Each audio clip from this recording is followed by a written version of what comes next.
Hello বন্ধুরা, আজকে দুদিন বাদে আর একটা নতুন রান্নার রেসিপি নিয়ে আসলাম।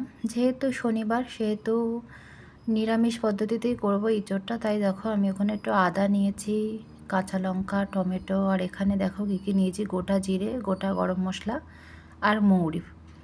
এগুলোকে আমি মিক্সিতে গ্রাইন্ড করে নেবো। টমেটোটা আলাদা গ্রাইন্ড করব আর বাকিটা আলাদা গ্রাইন্ড করব। এদিকে দেখো আমার এঁচড়গুলো কিন্তু নুন হলুদ দিয়ে সেদ্ধ করা হয়ে গেছে, বেশ সুন্দর সেদ্ধ হয়েছে এঁচড়টা। আমি প্রেশার কুকারে দিয়ে নিয়ে এমনি করে দিয়েছিলাম। তারপর দেখো আলু কেটে নিয়েছি আর ওখানে যে পেস্টগুলো রেডি করেছিলাম সেটা রেডি করে নিয়েছি।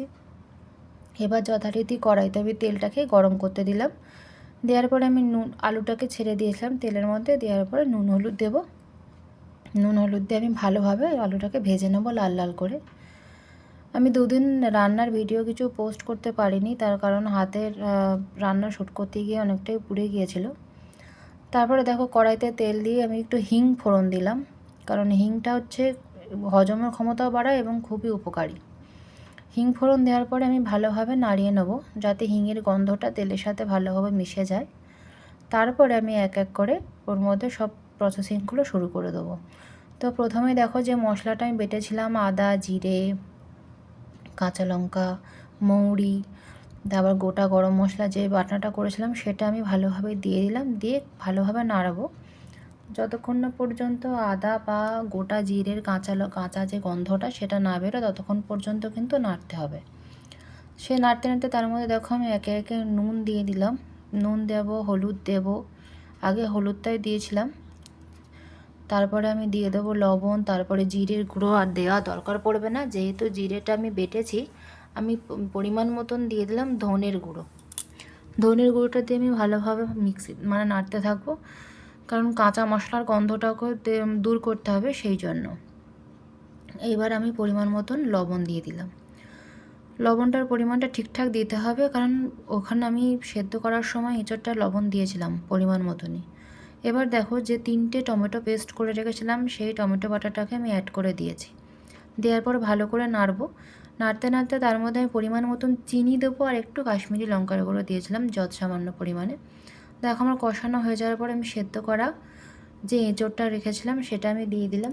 দিয়ে ভালোভাবে এঁচড়টার সাথে মশলাগুলোকে মিক্সড করে নেবো, কারণ যত সুন্দর মশলা এঁচড় বা আলুর মধ্যে ঢুকবে তত কিন্তু খেতে বেশ ভালো লাগে। নিরামিষ এঁচড়ের তরকারিও স্বাদ হয়, শুধু যে চিংড়ি মাছ বা এমনি কিছু দিলেই করলে হয় না, কিন্তু নিরামিষ তরকারি যদি ভালোভাবে রান্না করা যায় তার স্বাদটাও কিন্তু একটা অন্যরকম হয়। তো আমি যে আলুগুলো লাল লাল করে ভেজে রেখেছিলাম সেটাও দিয়ে দিলাম। দিয়ে এবার ভালোভাবে বেশ অনেকক্ষণ ধরে নাড়তে হবে, যতক্ষণ না পর্যন্ত সমস্ত মশলার উপকরণগুলো আলু আর এঁচড়ের সাথে ভালোভাবে মিশে না যায় ততক্ষণ পর্যন্ত।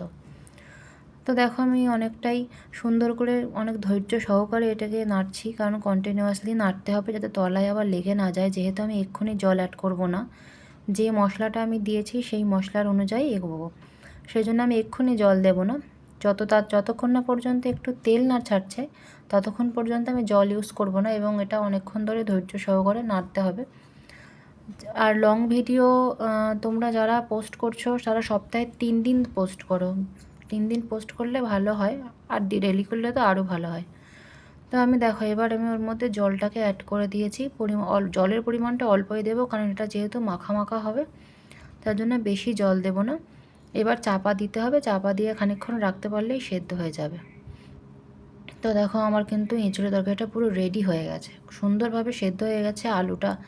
এঁচড়টা যেহেতু হালকা সেদ্ধ করাই ছিল সেজন্য অসুবিধা হয়নি। আলুগুলো খুব সুন্দর সেদ্ধ হয়ে গেছে এবং কালারটাও খুব সুন্দর এসছে। এবার আমি তাতে পরিমাণ মতন সেখানে ঘি, গরম মশলা অ্যাড করতে হবে। যেহেতু নিরামিষ তরকারি সেহেতু একটু ঘি দিলে টেস্ট কিন্তু খুব সুন্দর আসে। অনেকে মাখনও ইউজ করতে পারো, মাখনেরও স্বাদ ভালো আসে। তো আমি 1 চামচ আর হাফ চামচ মতন ঘি নিয়েছিলাম। যেহেতু চামচটা ছোটো ছিল বলে আমি 1.5 চামচ মতন ধরো আমি ঘি নিলাম।